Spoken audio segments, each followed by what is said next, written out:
Hi guys, Joe with Remax Action. I wanted to go over a seller's package with you really quick.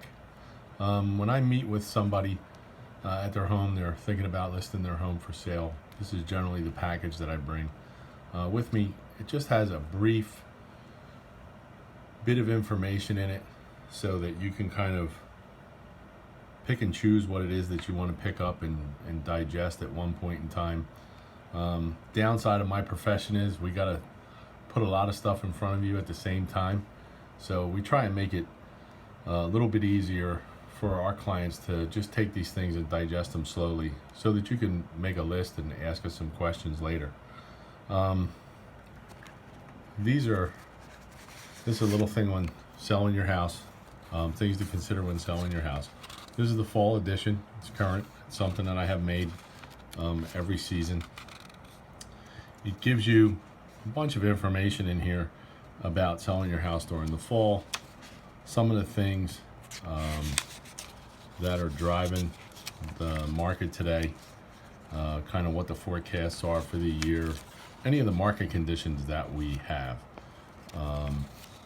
why the inventory is an issue, why the low rates are driving the prices, all these different things that would help you make a decision whether now would be the right time for you to sell your home or not. Another thing we have is, a lot of people do this stuff online, but still to have this information handy, you are going to have to change your address, so it kind of makes it easy. I put this stuff in there. A couple things I do when I get to your home is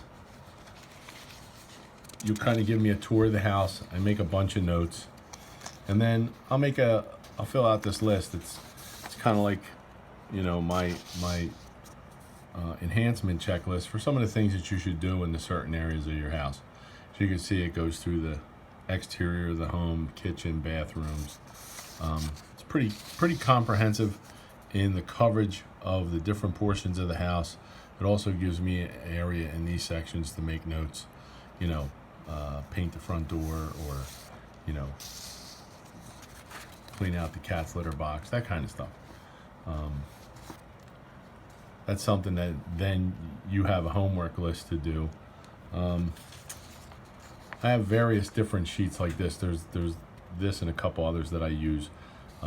This one's the outside looking in. It gives you some ideas on what to do to keep your curb appeal where people would expect to see it.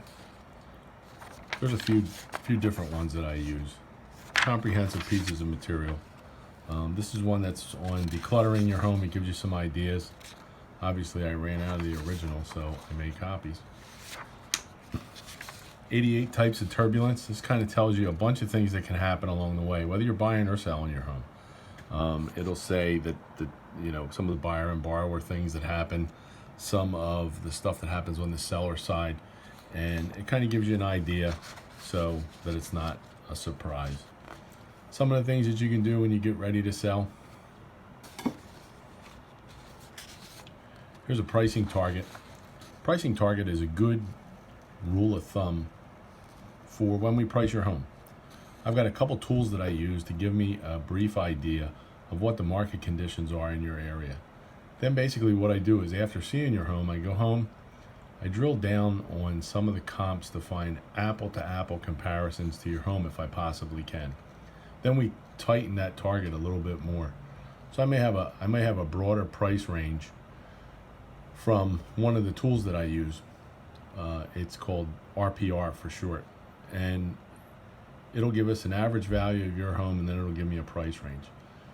So when I come into your home and I see that you have a new kitchen, new bathroom, you just put in a new heater, you have a newer roof, I move you towards the top end of that price scale. But then what I want to do, so there's no appraisal issue later, is find apple-to-apple comparisons to your home so that we're able to price it and then not have any issues going forward.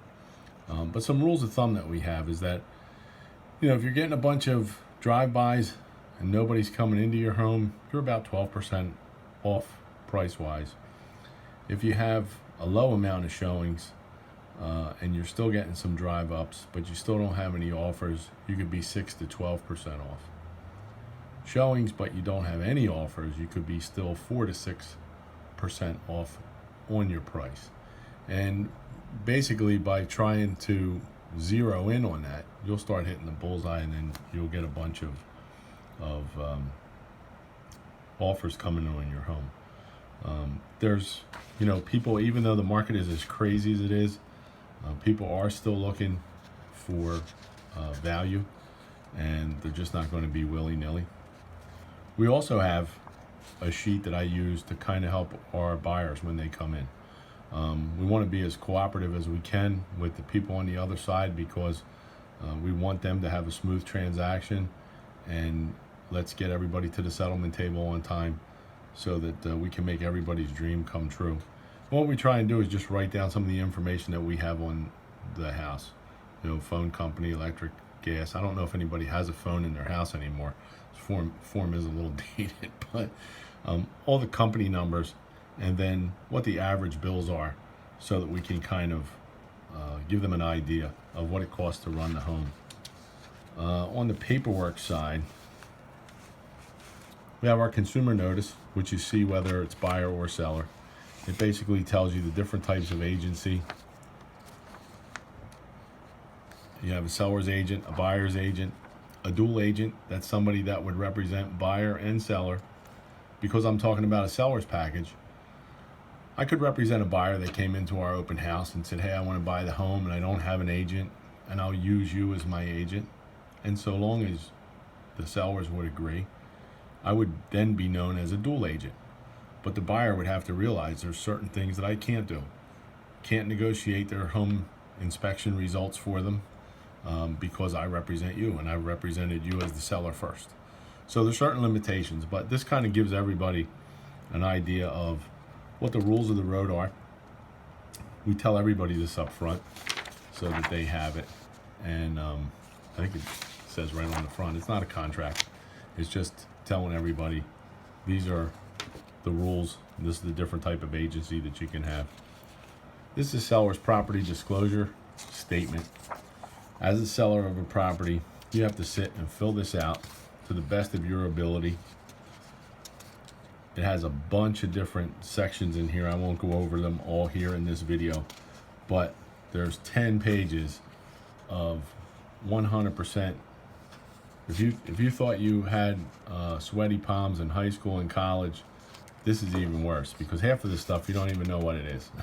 This is usually the questions I get the most is, what is this and why do I have to put it in this form? So you want to disclose everything that you possibly can about your property, the things that you've done to your property, the things that have happened to your property, the time Johnny flushed his G.I. Joe down the toilet and it leaked all over the dining room ceiling and you had to have the dining room ceiling replaced. All that stuff goes in here. I like to call this the stay out of court form. This is the listing contract. And these are all the different things that we're going to agree to as far as how long we're going to sell your home, how much you're going to pay the realtors, how much we're going to pay the buyer's agent out of what you're going to pay the realtors. It's not added, it just comes out of what we put on the front of the form. What the different duties of everybody involved in the transaction is going to be. And if your property was built before 1978, we now have to do a lead-based paint disclosure.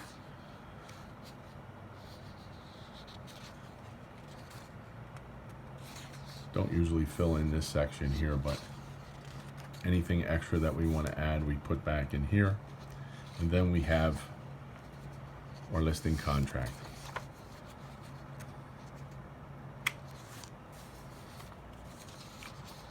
Here is, I'll do this one first. Here's another thing on setting expectations. This kind of goes in with the 88 points of turbulence. These are all the different things that we kind of tell our buyers and sellers.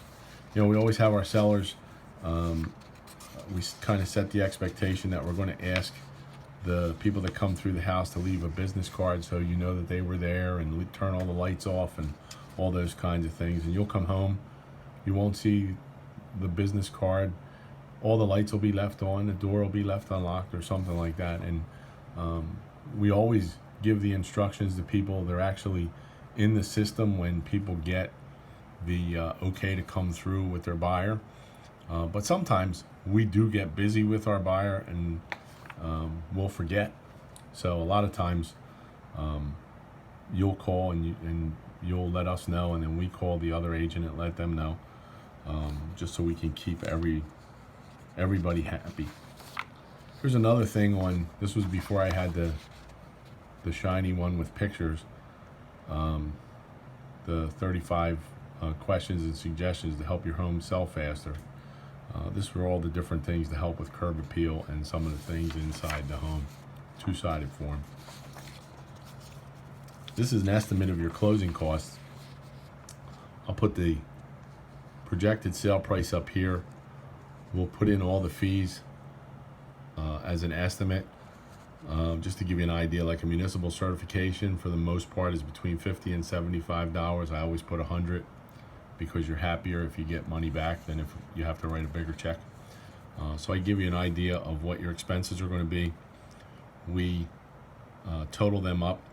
We subtract them from the projected sale price, and then we subtract your mortgage balance, and then that'll give you what your net proceeds are.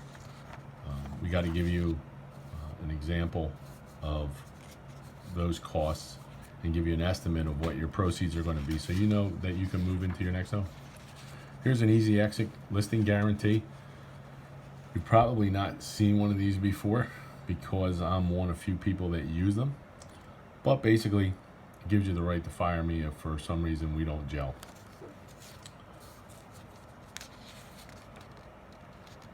Something to help you figure out how you're going to start packing and moving your stuff, and a pretty good schedule on how to do it so that you still have things handy on moving day. When you do move, here's somebody you can call for your mortgage. Sue Meitner with CLG, Centennial Lending Group. She'll do a great job for you. Here's a couple of examples of home warranties. You can choose to put a home warranty on your home. You may want to use one of these home warranties when you purchase your next home, but I put them in here just in case you want to offer one to the buyer for your home. And then of course, why I work by referral. Most of you people know that I do work by referral. I was probably referred to you by somebody, and this is kind of what that's all about. My contact information's on this little card right here. You can find this video in one of a couple of locations, either Instagram, my business Facebook page. You could also find it on my YouTube channel, or you can simply send me a text or email and I'll be happy to send you a copy. That's the seller's package that I have. I'll go over my buyer's package at another time. And in the meantime, you guys have a great day. Talk to you soon.